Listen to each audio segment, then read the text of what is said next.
नमस्कार। स्वागत है आपका हमारे चैनल द कल्चर सीकर में। आपने बहुत से देवी देवताओं की पौराणिक कथाएं सुनी होंगी। हर कथा से हमें कुछ ना कुछ सीखने को मिलता है। आज हम जानेंगे कहानी शिव और सती के प्रेम, त्याग, तपस्या और समर्पण की।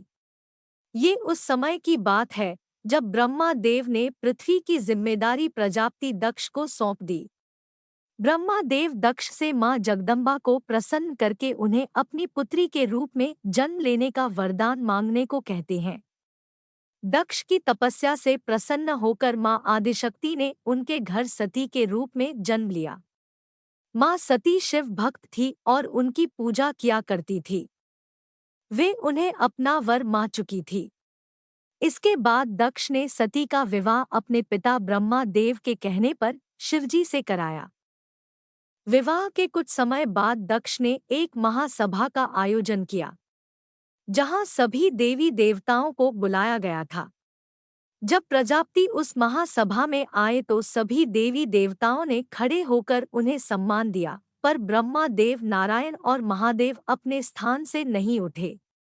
ब्रह्मा देव दक्ष के पिता थे और नारायण उनके आराध्य थे, पर महादेव को वो केवल अपना जमाता मानते थे। इसलिए दक्ष को लगा कि महादेव ने उनका अपमान किया और भविष्य में इस अपमान का बदला लेने की ठान ली। कुछ समय बाद दक्ष एक बड़े यज्ञ का आयोजन करते हैं, जिसमें वे सभी देवी देवताओं को बुलाते हैं, पर महादेव को आमंत्रण नहीं देते। जब सती को ये बात पता चलती है तो वे भी महादेव से अपने पिता के घर चलने को कहती है, पर महादेव जानते थे कि वहां जाने से सती का अपमान होगा। इसलिए वे सती को समझाते हैं कि बिना निमंत्रण किसी के यहाँ नहीं जाना चाहिए, पर सती हट करती है, जिसे देखकर महादेव उन्हें अपने एक गण के साथ जाने की अनुमति दे देते हैं। सती जब दक्ष के घर पहुंचती है तो उन्हें वहां कोई सम्मान नहीं मिलता और दक्ष भी उनका अपमान करते हैं। यज्ञ में सबके भाग थे, पर महादेव का कोई भाग नहीं था। तो मां सती दक्ष से इसका कारण पूछती है, जिस पर दक्ष शिव को अघोरी भूतों का स्वामी, चिता पर भस्म लगाने वाला, हड्डियों की माला धारण करने वाला कहकर अपमानित करते हैं।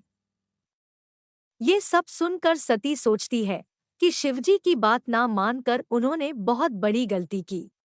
सती क्रोध में अपने आदिशक्ति स्वरूप में आ जाती है और अपने आप को योग अग्नि में समाप्त कर लेती है। ये बात जानकर महादेव क्रोध में आकर तांडव करने लगते हैं। वे अपनी एक जटा को निकालकर अपने अंश वीरभद्र को प्रकट करते हैं। वीरभद्र शिव के रौद्र रूप थे। उनके 8 हाथ थे, जिनमें अस्त्र शस्त्र थे। शिव उन्हें दक्ष का वध करने का आदेश देते हैं। वीरभद्र बाकी गणों के साथ दक्ष के यहाँ पहुँचते हैं और दक्ष का सर धड़ से अलग कर देते हैं।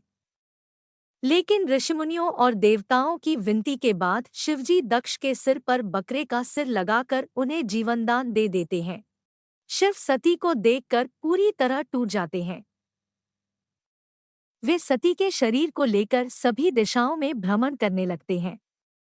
सभी देवी देवता ये देखकर भयभीत हो जाते हैं। तब नारायण अपने सुदर्शन चक्र से सती के शरीर के टुकड़े कर देते हैं।